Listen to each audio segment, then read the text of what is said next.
Whether you're woodworking, crafting, or making household repairs, a jigsaw is the ideal tool for cutting shapes and curves.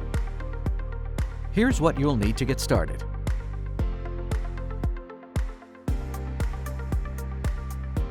First, raise your cutting material so that the jigsaw blade can make its full stroke without hitting the work surface below.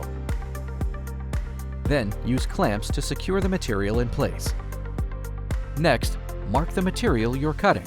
Unlike a circular or miter saw, a jigsaw can make precise, curved cuts in a variety of materials. Next, select the appropriate blade for the job. A jigsaw blade's teeth are measured in TPI, or teeth per inch. Make sure the jigsaw is unplugged or battery is removed when installing a blade. Start with a high-quality multi-purpose blade to handle basic wood cuts.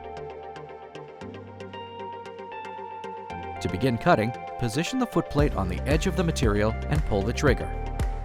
Let the saw reach full speed before easing the blade forward. Guide the saw along the outside of your cutting line, keeping the footplate flat.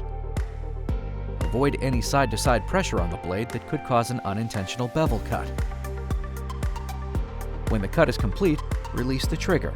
Then lift the saw and place it on the workbench.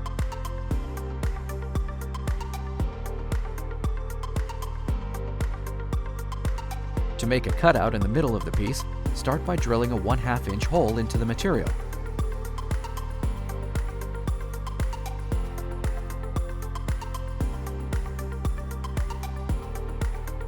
Then, insert the blade into the starter hole and begin the cut.